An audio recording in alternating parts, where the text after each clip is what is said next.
I would love to tell you about Charmaine. Charmaine, like me, is a mum. Charmaine, like me, has 3 children. Charmaine, like me, loves her children.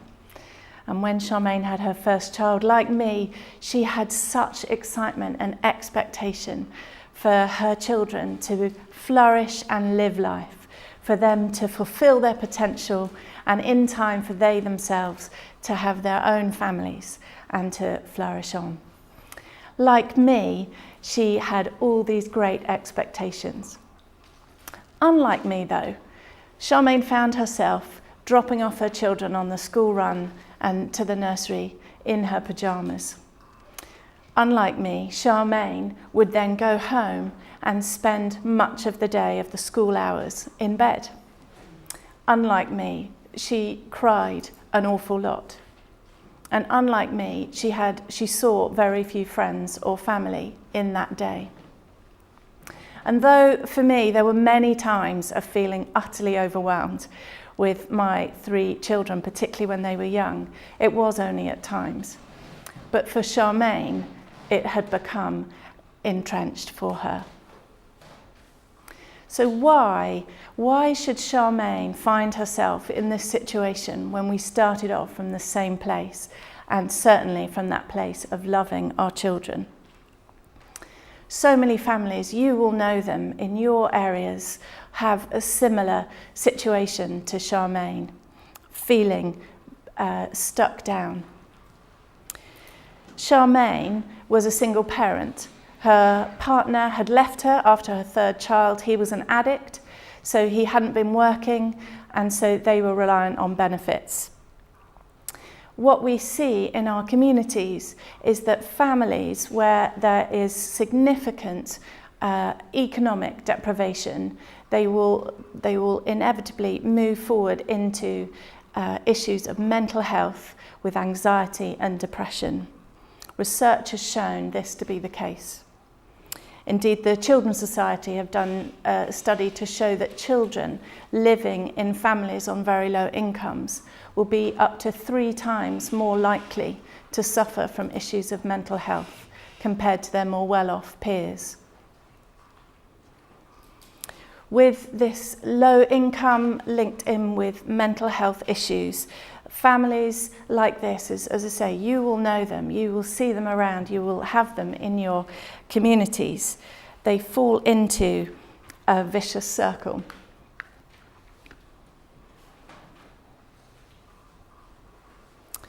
We see that as parents suffer with their mental health issues, they become less effective and less able to parent. It's hard anyway at the best of times. But with these issues, they are less able to manage. So the behaviour of their children gets worse, which again fulfills that parent a feeling of inability to cope and to manage, a feeling of despondency, and again, negative mood. The behaviour, therefore, continues to be worse. With that negative mood, a parent is far less likely to be able to find employment or to maintain employment, which again just feeds into their sense of inadequacy and detachment from others around them. And so again, their financial circumstances can't be improved. They stay down, trapped in within the poverty line. And so the cycle repeats itself. And actually, as that cycle repeats, it becomes more and more entrenched. Isolation increases. Again, research has shown that children in families where this vicious cycle is happening, are, again, more likely themselves to have really low self-esteem. And in time, for their sense of aspiration for their own lives to decrease. And so, in fact, as they grow, as partly some of the things Catherine was saying, they then begin to demonstrate the same vicious cycle as they get older and begin with the next generation. 1 in 10 children, 1 in 10 children are diagnosed with a conduct disorder each year. Children and parents who need mental health support and services, it's a very expensive thing because they need specialist care. And so often that care can't be given until the situation is really serious. What we need is to be able to prevent this cycle from developing. What we need is early intervention. How can we do that? There are many ways. One of the ways is with an effective parenting program. Parenting programs that are based on a proven theoretical framework are shown to bring an increase to the parental skills within a family and the confidence, to improve the confidence of the parents. As parents are able to practice and improve their skills, so there is improvements and change. The intervention has been shown to have an impact. So for the parents, their stress levels decrease. They're therefore much less likely to treat their children badly. And we know that ourselves, but obviously with these families who are under a relentless pressure and stress, we're talking obviously more serious things. But it shows that stress and therefore how they parent can be less. The mental health of the parents improves. Their confidence in their ability to parent. They begin to take responsibility, be proactive. And therefore the function within the family begins again to become a much more healthy place to be. Parents taking their roles, children feeling safe within where they are within the family. And so relationships in general improve, and self-esteem of the parent grows. For the child, there are wide-ranging impacts for them as they are involved in this improvement with the parenting skills.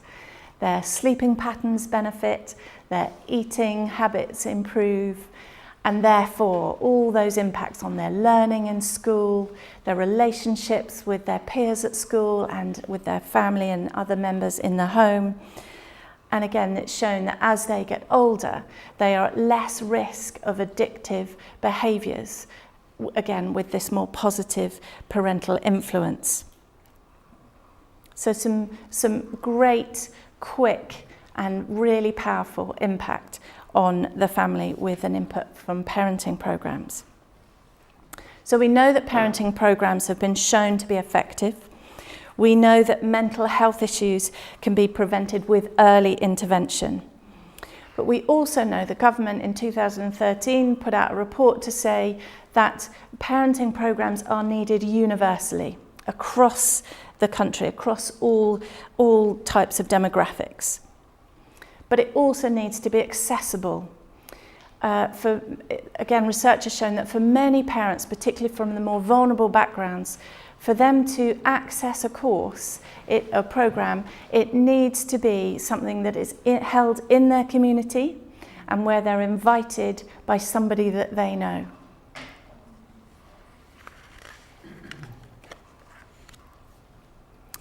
The state can't do all that. The state services are doing an amazing job, but they're overwhelmed, so they can only kind of do a scattergun approach.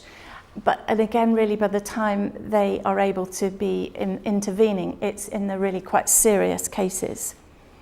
So how can we get this more universal opportunity across to people who really need it? As the inimitable J. John says, yes, but how? What we need is an organisation that's based in every part of the country. What we need is an organisation that is committed to reaching out to families around them who are vulnerable and marginalised, who are suffering with mental health issues, who are stuck in poverty. What we need is an organisation that has a huge amount of volunteers, the biggest in the country. And what we need is an organisation that is accessible, that welcomes people in, doesn't have a stigma of a statutory service or a place where families might have to go for other more serious and unpleasant meetings. You all know what I'm talking about. We have it with us, the church. The church is so wonderfully and so supremely placed to provide for communities. I love, again, what Catherine was saying about the journey, lifelong journey with families who need support. The church is designed to be building relationships. Again, we've heard before. The church has a particular mandate to reach out to the vulnerable, to those with the mental health issues who might be marginalised in other ways. The church is, with its parish system or with all other denominations, is so well placed, literally well placed, for that universal ability to be able to deliver something like a parenting programme and break in to the vicious cycle. The church can offer friendly environments that are non-threatening and, as I say, not linked to sometimes places that people have to go, like children's centres or courts, that obviously can have really quite negative impacts. So at Kids Matter, we believe that the church can be the instrumental part in playing its part in transforming individual families and communities by helping them to be this early intervention for the mental health issues that can grow through this vicious cycle of the poverty and the mental health problems. Families that are struggling, they can come in and support them by coming alongside parents and equipping them with tools to be able to function better within their families. The church can really make a significant impact.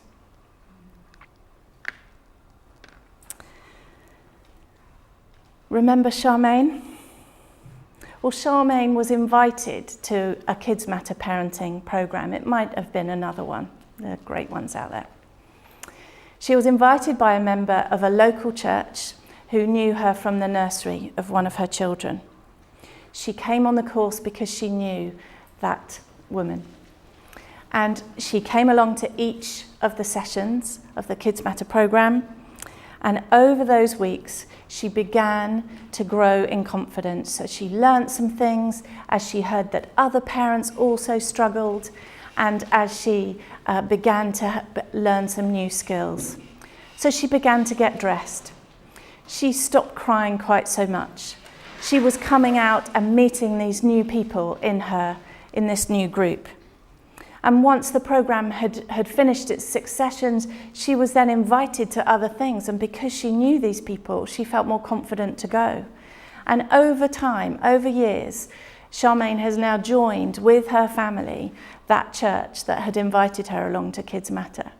She's currently training for a City and Guilds qualification to be a community parent. And she's about to help on the next Kids Matter programme that this local church are running in their community.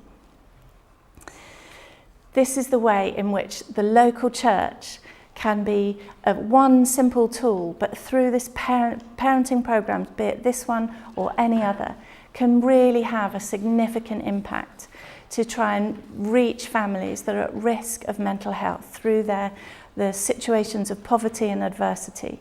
And the church can play such a fabulous role in having a real impact and being able to come in early before these situations develop. And we have the stats again that Catherine was showing us for older young people. So we're excited to be working with churches as they do that. Thank you.